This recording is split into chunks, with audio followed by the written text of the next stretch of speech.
Good day, everyone.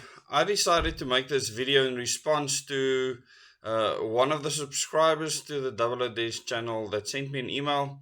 And Dirk, thank you for your mail. I'm not going to mention your surname. And Dirk is inquiring about your rights with regards to refusing medical treatment at your workplace, etc. And I decided to address this in one video. There's many new subscribers on this channel, and I really want to welcome you. And the first thing I want to tell you is you might have received so much information from so many other people out there, and that I'm going to give you my perspective. And my perspective is simple. I go to the Constitution of South Africa, which I see as a problematic document, and I'll explain to you why just now. A lot of people want freedom of choice. However, our constitution does not guarantee that at all. And a lot of people have asked what legal advice I can give them. I am not a legal expert and never will proclaim to give you any legal advice. What I can tell you is how the constitution was constructed and why. So, what happened with regards to the Constitution of South Africa is that it ensured that politicians have power over your life and your health and that of your children, and that your children under our constitution at the age of 12 have full accountability in making medical decisions for themselves, and even you as a parent have no right over them from that age. And you need to be aware of this, otherwise you will never feel like you want to change the status quo. So the first thing I have to tell you is the Constitution is not in your favor when it comes to your right to choice. Now, how does it do this? In the Bill of Rights, there are four very specific statements made that are superior to all other statements. And the one is that we are a multi-party democracy, okay? Which to me is an oxymoron.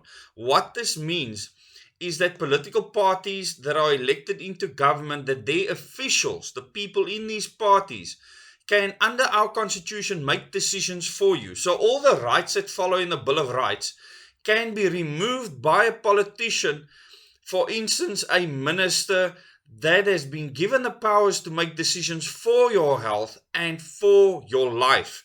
And in our constitution, all the rights that come before, they can decide how to implement that right for you. You do not have that choice under our constitution. And a lot of people see this as a wonderful thing. But do you trust the politicians? And with the pandemic that has come, a lot of people have not agreed with what our politicians have decided for us. And I don't believe that we have a democracy or a freedom of choice based on the type of constitution that we have been given. And I want the constitution to be changed. That is going to take 75% of people in the current parliamentary system to make that big change. For any other changes, you need a 2/3 majority, a super majority, but you need a super majority to change the multi-party democracy part. And it was built in there as a Trojan horse. And anyone that says anything else do not understand our political system. And there I am an expert. So I'm not going to beat around the bush when I actually tell people that firstly, you do not have a right to a job. You won't see that anywhere in the Constitution. You do not have a right to a job. So most of the rights, as it's written in the Constitution, if you depend on a job to have it, those rights mean nothing. So they speak about a right to housing, a right to water, a right to clean air, and all sorts of things. What it says is the government has to give it to you. The government. Okay? What does that mean? Collectively, as a taxpayer's base, we have to pay money for the government to go and implement that for those that do not have those rights. Now, a lot of people will say that they've not been able to implement this properly at all, and a lot of people say, well, where's my house, etc.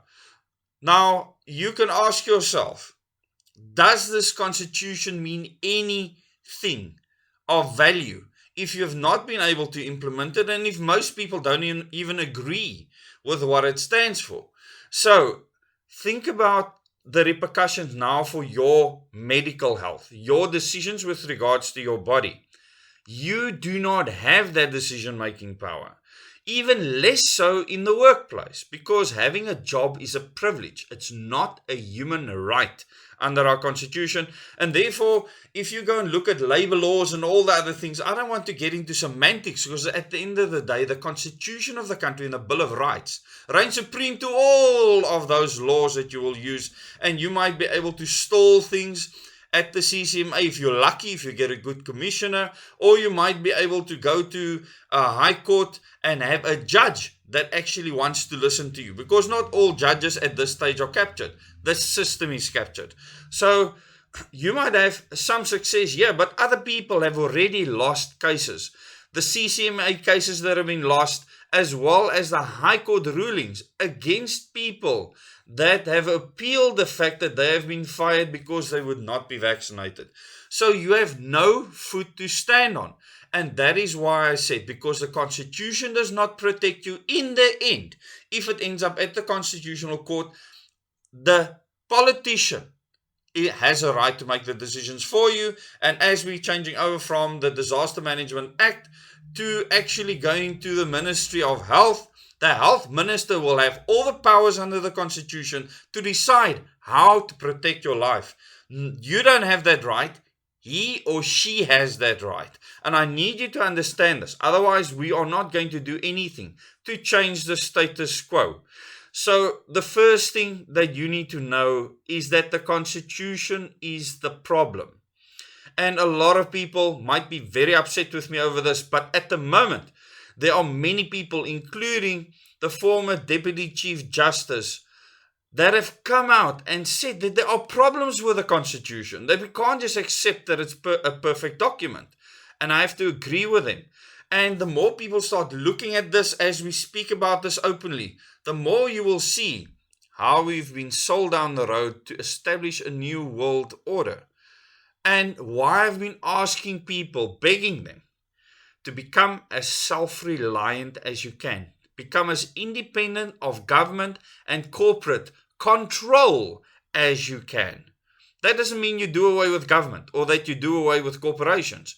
It means that you make sure that you are not at their behest, that you are not enslaved to the system that they espouse, and that you can make decisions for yourself. If you have water, food, shelter, energy, and something to keep you sane, those are all the things you need for survival. Anything else is consumerism. So make sure that you become self-reliant. I know many of you don't want to hear this. You will suffer for it. It is your problem at the end of the day. I am not anyone's savior. I will look after myself and my family. I am giving you information. Use it or lose it.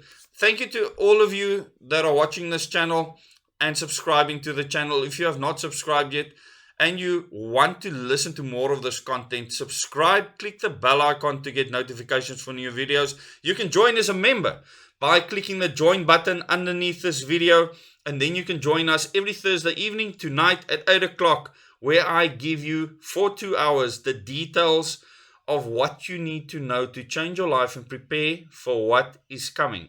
All of these things have been planned since the 1780s in detail.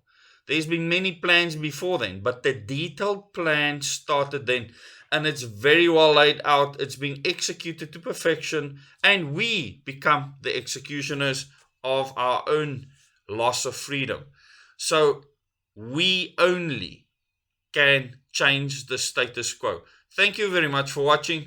And Dirk, sorry that this is the response, but I'm sure many other people out there will understand what I mean, because I've been speaking about this for a long time. Those of you that are new, watch the Question Everything series on this channel, as well as the Moments in Time, so that you can understand what this channel is about and why we are growing now strongly towards 40,000 subscribers.